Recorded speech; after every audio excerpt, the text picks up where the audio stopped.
so much for joining us. So we have another amazing guest with us today.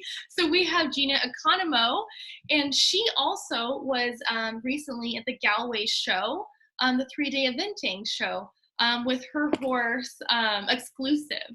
So that was really cool to see her. And so a little bit about Gina is that she's been riding since she could walk. So her mother started the business, and it was all she wanted to do growing up. And she's been riding now at level 4, and also showing at the Meter 45 Grand Prix and jumpers. So she is out there doing stuff, and she showed her stuff at the Galway show. I saw her there, and it was so cool. So it's just a great opportunity for me to meet her and to have her come on to share with you guys about what she does out there in the field. So Gina, thank you so much for joining us today.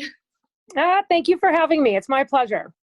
Awesome. So to get started, so tell me a little bit about your horse, the one that you brought with you in Galway. Exclusive, who's otherwise known as Linus, or we joke around and call him the Flower, because he's a little special.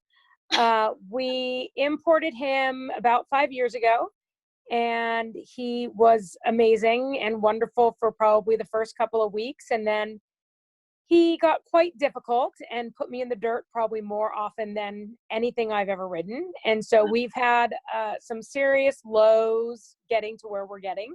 But he's been a challenge and is really the kindest, most wonderful horse on the planet. So he's overcome a lot of the problems that we had, which turned out to be ulcers, which were undiagnosed for quite a long time. So sadly, we created a temperament that was not the best temperament to work with, but he's slowly getting over it, and he's jumping and doing the job, and he's pretty damn fantastic.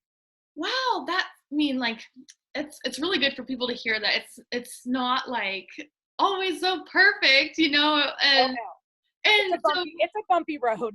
Yeah, and so you for example, at the Galway show, you placed really high. And this is after like all the things you just said you had with your horse. Like you had all these problems, and then you found out it was ulcers, and it's like something that sounds like you spent time like trying to figure out what's wrong, like the veterinarians and stuff like that. Right. And there's no like always a way to like know specifically what is going on, like what the problem is. So I hear you. Like when you think that it's like a trained mentality or something, where it's like you've been doing this for so long, and then it's a exactly change. It's changed, and the ulcers have been something that have been difficult to deal with. We tried treating him for ulcers, and he didn't respond to the compounded treatment that we were giving him. And with that information, the vets said keep working him, and so a year went by before we finally decided to scope and find out that he did have those ulcers. And so he's had a very up and down career. He had a rough first year, and then had a year off, and then had another rough year, and then another year off. And now here we are on our 3rd year out of 5, really starting to kind of connect and click and get somewhere. Yeah, and move forward from there. So exactly. I don't know if I catch, how old did you say he was? He's 10.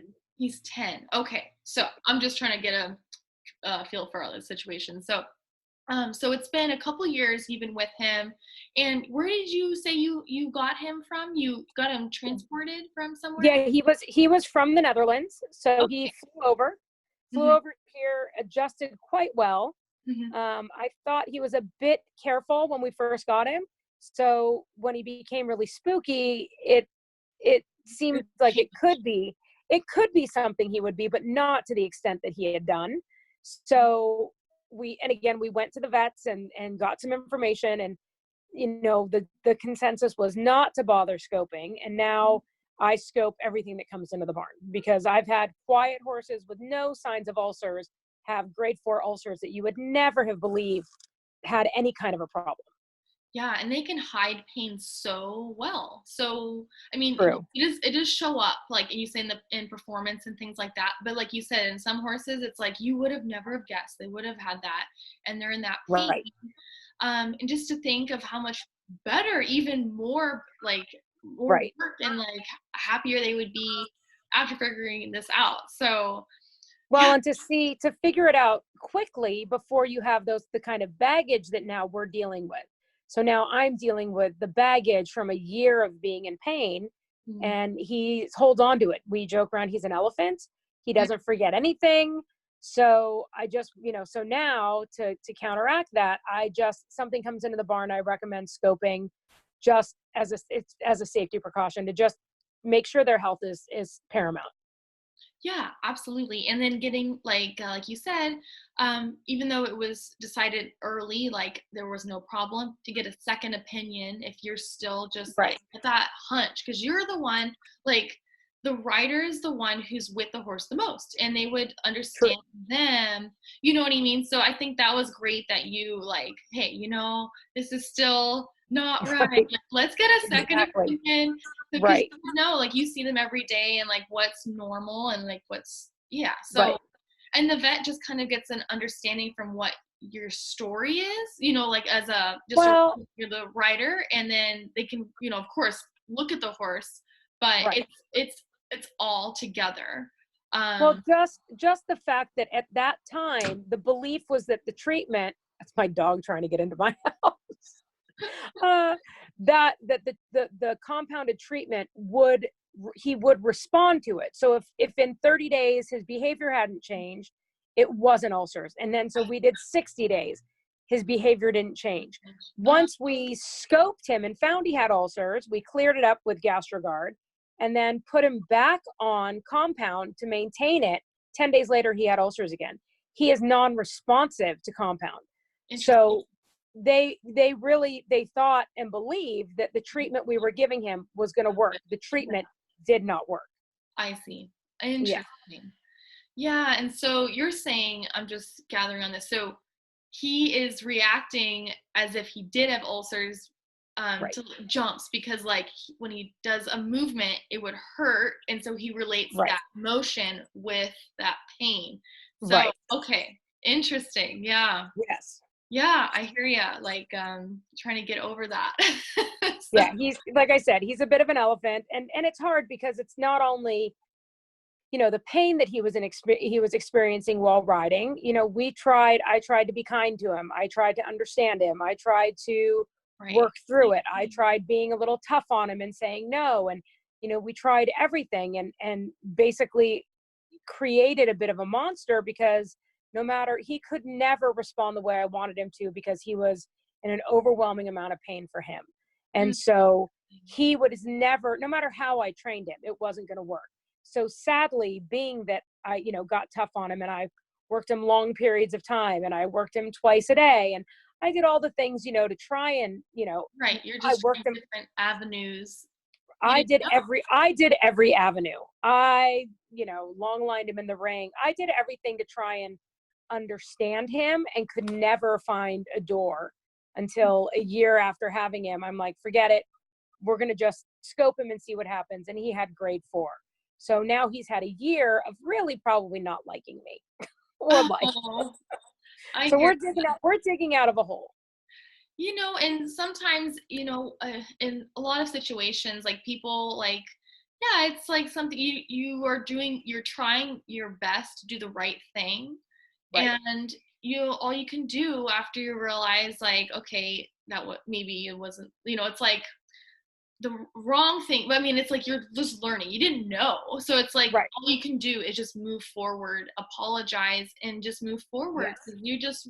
We're just trying to get out of that groove, like it was like a rap. Right. So I hear Right. that, and it's like sometimes like we can't forgive ourselves for things like that, but like you just have to move forward, like as what you're doing. Yes. Yeah, Exactly. there's nothing else you can do except for just move in a positive direction. Yes. Absolutely true. Yeah, so I hear you. I mean, we all are, we don't, none of us know everything about horses. And so Yeah. it's like, we're just trying to do our best with them. And so I'm sure a lot of us can relate to that. It's just like, okay, well, I found out that was the wrong thing to do. Right. It's like, Right. For sure. or I learned a different way that works better. Right. There's a lot of different ways of getting something done. It's just a matter of like how much difficulty and Right. we can go through to make it go more easily. So I hear you. And just coming from where you said, and I think you got third. Yes. Yeah, like that's great. I mean, what a turnaround. It's like that's huge. That's It's huge, huge. It's huge. And I really, I know it sounds kind of corny, but to thank the people that have been so supportive of him. And I've never made time on him. Our time on cross country is, I'm typically 15 to 20 seconds slow. And we changed up his feeding, and Adeptus was giving him this product Robust. And I started him on it, and he is a remarkable change in 30 days of wow. him for his fit. I've never felt him run almost 10 minutes of cross country and be tired just at the very end. And Wow. so that has made a huge difference for him. Yeah.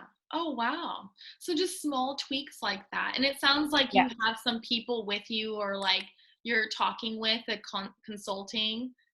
Right. Colleen, who has Adeptus, which is also now by Piranha. Oh, Their products are fantastic. He's been on the LA and the Gleam and Gain for his weight, and he's fantastic on that, and he's great on it. But the Robust we started using just for the long formats, mhm. and for the long format, it has made a world of difference for him. And so that is something that I will continue to make sure he's on in time to be ready for the longs. Good, good. So if it's working, that's great. When you Absolutely. keep those like small things and it just makes a huge difference, Yep. means all the world. So yeah. So going back, just kind of like a backtrack, and like I would love to hear more about like what brought you into eventing. I know you said like your mom, like it was part of the career, and you wanted to do it. But tell me a little bit more about that. Like what got you to be in this passion for writing? Well, I think technically speaking, riding has been on in my mom's side of the family for since my great grandmother. She rode horses with Rockefeller. My Oh, grandmother, my grandmother casually rode. My mom always had a horse when I was growing up, and then her kind of got a little tired of the job she was in and just decided that she was already helping so many people that were friends and wanted to learn how to ride. And she was like, why don't I just make this a profession? And so, but I grew up with her riding the whole time. And then when she started teaching, I was teaching in high school and yeah. teaching for her at that point, and just realized it's something that, I mean, I'd always loved being around the horses, and I couldn't spend enough time at the barn. My goal was to get up in the morning, and if I didn't have to go to school, I would have spent all day. But, so then it started out as a love that I was able to turn into a career, which that has been fabulous. Yeah. Oh my gosh. Like that's like a dream come true. It's like Pretty much. growing up, Yes, in the environment, and then just enjoying it, the entire time. absolutely. And so you're from LA, right? I am originally from Los Angeles, did grow up in Studio City. Okay. Uh, and then just my mom bought the property here, and we wound up I wound up moving into the house here, and I've never left. That's And awesome. then I think that was 86, I believe. Okay. Awesome. So you live in LA, and you have the flower with you. Yes. And so how many horses are you working right now? Is it just your little flower, or who else do you have at your barn? Well, funny enough, one showed up today that I just purchased. I just bought Richie from Ryan Wood, and we'll start our hopefully season next year. So he will be added to, I guess, my crew, which is just Linus. My other horse, Leo, has not been showing right now, so he's been on a bit of a vacation. So it was just Linus that I was competing, that was mine. And then now Richie, who just got brought in. And then I have some of my client horses, like when they're not able to show or put some miles on them, that I'll compete their horses also. But the horses for the upper levels right now, it's basically Linus, and then hopefully Richie will step up next year and maybe get into the preliminary level and then move forward from there. Oh, that's awesome. So you have Yeah. quite the barn. Lots of horses. Got a few. The client horses have been great. I'm blessed with a fabulous group of people that make you want to come to work every day. So I'm extremely lucky. It's a very fun, relaxed, family-oriented barn that happens to compete. So I'm extremely lucky that those are the people that I get to work with. Oh, that is so awesome. And that was a conversation I had recently with some other influencers too, is just they surround themselves with a great community and just like a team. Yes. And so can you tell me a little bit about like how you work with a team to, for example, like with Little Flower, having him come out, like how do you make your team like make this a success, like to get to where you are at that show with your team? Oh God, years of failing and years of practicing and years of not giving up. I think of all the horses that have come before him that have been challenging, and Leo, the one that I rode before, he is the biggest challenge. Linus might have put me in the dirt more often, but Leo was definitely a challenge. Yeah. I do have my friend Shauna Pinnell, who's phenomenal as a show jumper, and I go and see her when I can. I wish I could see her every week, but she keeps me on track and keeps my horses on point. I get eventing help. I've been lucky enough to ride with Ian Stark quite often. Tammy, I run into Tammy Smith, and she's always makes herself available. Right now, I've been boarding Linus this year up at Equinox Equestrian Center, which is an amazing event facility that happens to be a half a mile from my house. But being the sensitive flower that he is, he chooses to live there. Oh. So he wants to live at the Taj Mahal of barns, and that's where he's living, and he's enjoying his little life there. So his turnaround has really been, his vet work, making sure that Neil and Maya have kept great care of him. Yeah. So his vet care is there. I torture my equine chiropractor as often as I can to see him, to keep him comfortable. And she takes care of him. So that's Adrienne Moore, and she's a phenomenal vet and chiropractor. And she really helps keep them so comfortable. And it's all the little things. It's like, all the people that stand behind you, your sponsors, CWD like right now his saddle's going back in to make sure that it's fitted properly, and two has his dressage saddle, and Professional Choice. His legs are protected. His girth he used to get girth rubs all the time, and now no more. So it's all of those people, and even things like Ride on Video, who sponsors that I get to watch every horse show. So I get to go back and watch and see, sometimes it doesn't always feel and appear to be the same thing. Mm-hmm. And so to get to go back and say, oh, I thought this happened. And then you get to watch it. And that's, to me, a huge tool to be able to watch his shows and see how they go. And, if something went wrong, how to try and fix it. So those things all help so much. Oh yeah. So that's over 5 people on like a staff. People wise, and then there's the companies you're talking about, the sponsorships and all that business too. And I think the first one you mentioned was like an accountability partner, someone who you said was like is your go-to to keep you on track. I mean, that's huge, because it's like you're gonna have a goal and you need to do like certain tasks to reach the results. So you have an accountability partner to help you do that. So that's really cool. I was going to ask you for sponsorship, because you are at such a high level in your riding abilities. Like how are you getting sponsors? You know what I mean? Like, are you asking sponsors, or are they coming to you? Or I'm just really curious how cool that is, where you have all the, the sponsors behind you. I'm very lucky. I've never really gone out. I did, Poor Adeptus asked to sponsor me, and I flat out told them no, because I said I don't believe in supplements. And Colleen was like, I'm going to change your mind. Mm-hmm. And that woman in 30 days changed my mind, because I'd been other supplements that I'd never seen a serious change. And my shoer comments on how the horses that are on the hoof augment, their feet are changing. Mm-hmm. And they never got that with the other supplements they were on. And so she really did convince me. I was lucky that Michelle Scott from Professional's Choice, she and I chatted, and they were kind enough to bring me on, and same with CWD. And I know the Ravenscrofts from Right On Video, and they came to me and were fabulous people. So, and I did talk with N2. There was probably one that I did check in with and say I'd like to, love to have a sponsorship with them, and they stepped up. So I've been very lucky, but I've never done a lot to step out into that world. I'm not familiar enough with actually how to go solicit sponsors. Yeah. Well, it's interesting. It's funny how you think you're like, oh, I didn't really do anything, but you networked, and you probably, maybe it's just part of your personality, just being open, but like it actually, Maybe. you did do quite a bit. You networked with these people that you even said, you're like, I don't even want to do this in the first place. I don't even believe in this. And then you opened that door, and then you just started that conversation. Right. Yeah, just like, hey, I'm open, and just talking to them. So that, I know it sounds like, because you think you didn't do much, but that right.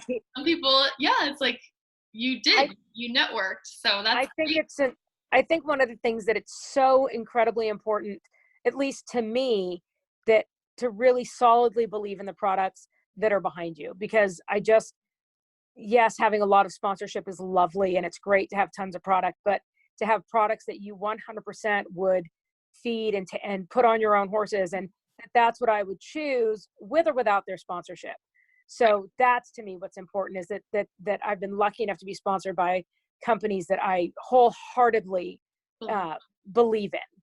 Oh, that's great. Yeah. And so just having that conversation. So just like reaching out to those, like you said, the products that you yourself just really love, like, of course you would reach out to them first, and that's great. So that's really cool. I was just curious how that all works out too, because some people would want to know.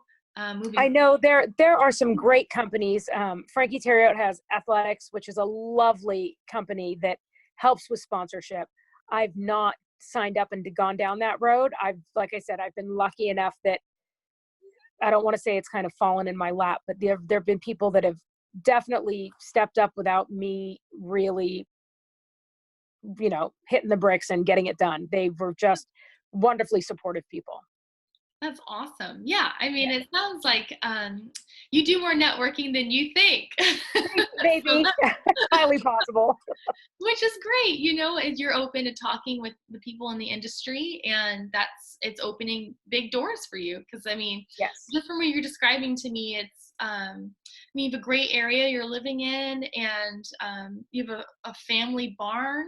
And it's just like the sport is coming after the horses, which is like the whole theme of this show, which I think is amazing. So, you're really taking care of your horses, and then the sponsors are like things that you're using, and then they got the sponsorship after, like you're using them, and then the sport is the second, like, for sure. and Absolutely. you also compete. So I think that is really fascinating and inspirational. So thank you for sharing that part. Of course. So one big question, it's a big one. So I'd like to ask, I don't want to scare you. It's just people like to know.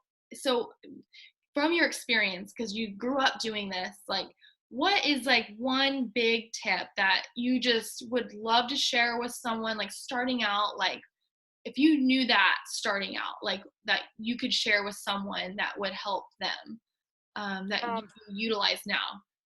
If I had to pick something that's more like a big tip, be open, ask for help. Don't be embarrassed that you don't know the answer, or, to me, that breeds frustration, because then you're not successful, because you're not really sure what you're doing, or you think you know what you're doing. And then emotion gets involved. So to me, be open, ask for help. There are so many people out there that don't be intimidated by that. Don't be afraid to walk up and say, can I get some help? And most of the pros will talk to you for a minute if they've got a minute, and will help. And I think it's easy to just be a little bit intimidated by that. And then you do not get the help you really need early on. And I'm so thankful. I mean, I still ask for help, and, because it does, you're always looking for help, and it always does it help improve your riding and your horses to have knowledgeable, wonderful people, that are willing to step up and help you out. That's a really good tip. And actually, it totally makes sense from what you're describing to me now, because you're like, yeah, I don't really, like you don't think you network, but you just explained it. You're like, right. I ask all the time for help. Very true. You don't even realize it. That's so true. Yeah. And I think that's admirable too, because like you are so right. Like if you don't ask, you will never know, and you'll have that like in the back of your head, like confidence, like you don't right. know. And so what if someone judges you for like, if you don't know something? Well, clearly they're just not your tribe. So whatever. Right. So just, move on. And it's okay. So if they've got a problem, that's not your problem. Right. It's, you just move on. Like you got the answer, and you're confident in being who you are.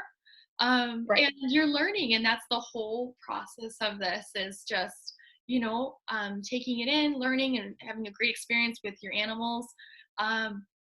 And yeah, so even if you're asking questions and people do judge you, it doesn't matter. Like they're just not your people. Like just move on. And like, we're in a sport that we're judged. You're going to be judged no matter how you look at it. Yeah. We're paying to be judged. Right. For fun. Exactly. So to me, it's just, I feel that the people that are the right people to be around are the people that are willing to help. And you'd be surprised how many people are willing to help you if you just, especially if you're not sure what to do. They'll help you, and you filter that, and you just keep getting information. And I mean, I'm not a person that says jump around from trainer to trainer to trainer, but if you're becoming a pro and you want to do this and you're learning, be open to learning, and then it'll just get easier and easier.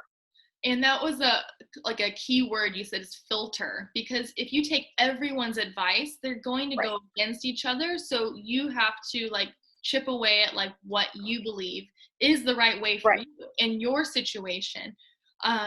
So I mean, that was a big point. Like, filter, like learn, be a sponge, but take what you think is the way that works for you. So that is a great tip. So, I'm so glad I asked that question for you, because it totally makes sense now when you're explaining how you did the sponsorship stuff too. So Well, Gina, we only really have about 30 minutes, because we try and keep this a little shorter, because everyone's busy, just like you. Right. So do you have any last takeaways that you would love to share? The last takeaway. Oh God, that's a tough one. That's a harder question. I really think it's just this. I think the event community is a community, and it's a family. And I think we're blessed to be involved in this group of people. And to me, just, it's kind of like life. Just be kind, let people in, see what's going on. And you'll find that there's a great group out there, and not everybody is going to be like your friend and the right fit. But if you keep going out there and being open, you'll find the right group. And I think the event community is a good one to be involved in. Yeah, that's a good take home too. And just being generous. You just, like you said, just reach out, help people, and just help each other. It's a community. Like you're on it together. Help each other. And if you see something that you've learned, share. Not in a like this is how it needs to be done kind of way, but just sharing information, and they can take it or leave it. And what you think is, you're just sharing knowledge and helping each other, being generous. So yes. Awesome, Gina. Well, cool. So thank you so much for being here. My pleasure. So what I can do, if you guys want to learn more about Gina and her work, I will have her contact information in the email near this video.